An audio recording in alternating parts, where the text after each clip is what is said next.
pessoal, eu voltei aqui para tentar ajudar algumas pessoas como eu que também estavam na dúvida ou tinham entendido mal sobre a correção das redações e algumas outras dúvidas que apareceram nos comentários sobre a prova da Consulplan aqui da Secretaria Estadual de Minas Gerais.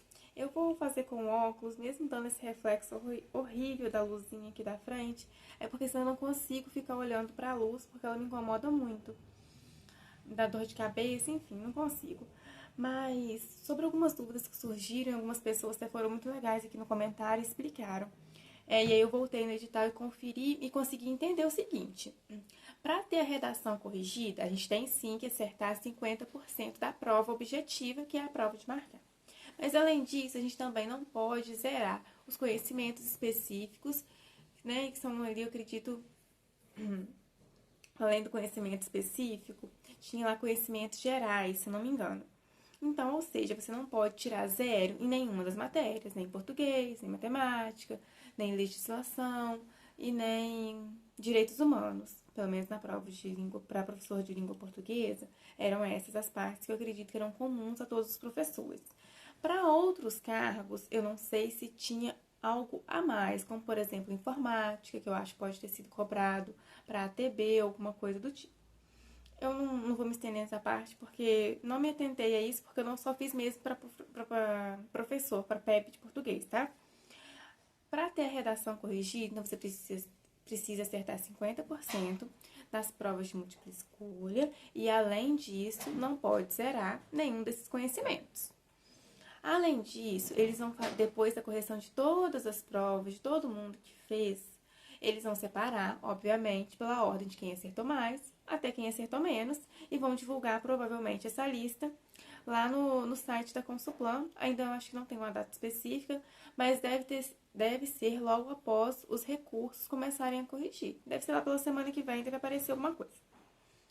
Sobre essa lista. Aí, na hora que sair essa lista, você vai olhar qual foi o seu número. Por exemplo, se você ficou lá na colocação de número 70 e na sua área, na sua cidade, eram 7 vagas, como é o meu caso aqui na minha cidade, eram 7 vagas para professor de português. Então, eles vão fazer 7 vezes 70, 7 não, perdão, 10 vezes 7 e vão ter o total, que vai ser 70. Então, eles vão corrigir nessa ordem até os 70. Dentro dessa ordem, não vai entrar só a nota da prova objetiva. Vai entrar também aqueles títulos que já têm que ter sido enviados, né, antes da prova. E aí tem lá a pontuação que você recebeu, que você claramente já imagina qual seja. E aí vai ser a nota que você tirou na prova, mais a nota daqueles títulos e do tempo de serviço também, que a cada, acho que 365 dias, um ano, não tenho muita certeza, porque eu não tenho esse tempo todo de aula, então também não me atentei muito a isso, porque eu não tenho nem um ano como professora, então não ia conseguir contar nada nessa parte do tempo. Mas eles vão juntar tudo isso e vão fazer a lista. Quando eles forem fazer essa lista, eles vão pegar o número total de vagas que tem na sua região e especificamente para aquilo que você concorreu. Se eram 7 vagas, eles vão multiplicar por 10, vão corrigir as redações até do número 70. Ou seja, se você ficou dentro desses 70 números, você vai ter sua redação corrigida. Caso você não tenha ficado, você não vai ter sua redação corrigida. A FGV no ano anterior, a esse 2023, não é isso que foi o concurso aqui de Minas Gerais também? Eles não tinham essa especificação. Todo mundo que se classificou, que foram poucas pessoas, aliás, e eu não me classifiquei porque eu só acertei uma de matemática, e precisava acertar, se não me engano, 2 ou 3, e eu não consegui. Se eu tivesse acertado mais uma de matemática, eu teria conseguido a correção da redação naquela época. Mas, dessa vez, então, você vai precisar também entrar dentro dessa lista de acordo com o número de vagas. Outra coisa que eu também vi que muita gente perguntou lá é sobre o prazo do recurso e como abrir um recurso.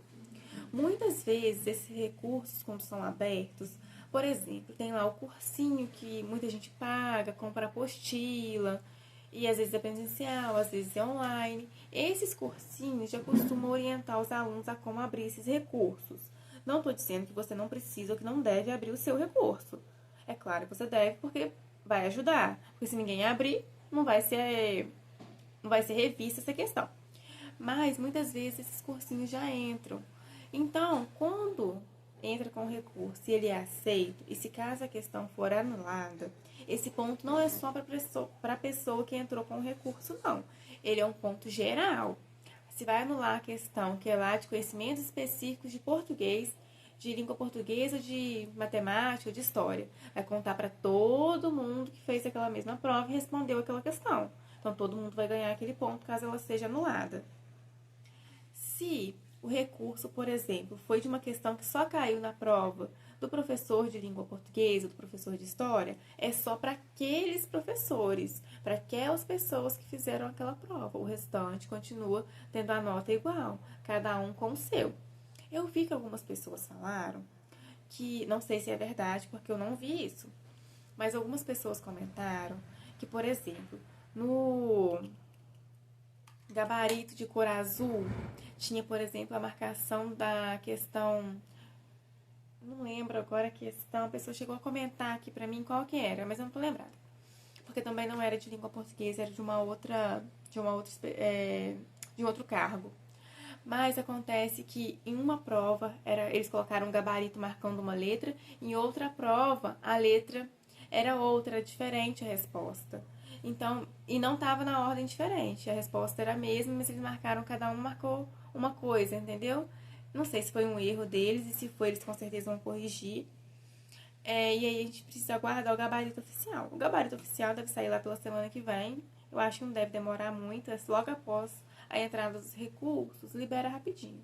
Porque também, geralmente, os recursos, muita gente abre, mas são sempre as mesmas questões, né? Não costuma ter uma alteração muito grande. Eu vi um comentário de que teve uma região que tinha um cargo específico que cobraram uma lei que não estava prevista no edital.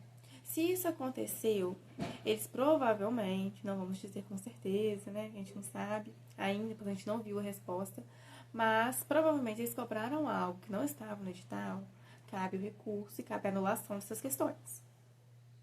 Eu queria agradecer aqui também uma pessoa que me explicou sobre a questão da pedra, de quanto sobrou. E eu realmente fiz exatamente o que a pessoa comentou lá. Eu fiz confusão e fiz metade de 120 ao invés de diminuir e fazer metade de 180. Muito obrigada pela explicação também. Tá? Mas é isso. Espero ter ajudado vocês a esclarecer essas dúvidas aí que surgiram muito nos comentários aqui. E no mais, eu peço desculpa àqueles que eu não consegui responder, porque acabou sendo uma quantidade muito grande de comentário, eu não consegui responder todo mundo. No mais, boa sorte para todos nós. E se, gente, não passou dessa vez, calma, fica tranquila, fica tranquilo. Da próxima vez vai dar tudo certo. Não vamos ficar com tanta expectativa, tanta ansiedade, porque isso faz muito mal a gente. Vamos tentar deixar lá a prova agora um pouquinho, ela se auto-resolver nesse momento, porque o que você fez está feito. Se você já abriu o recurso agora, é aguardar. E se você, para saber se vai ter sua redação corrigida, você também vai precisar agora aguardar essa lista para saber a sua colocação. Então, aguarde com calma, tenha esperança sim, porque vai dar certo. Se não der dessa vez, vai dar certo da próxima vez também. Tchau, tchau.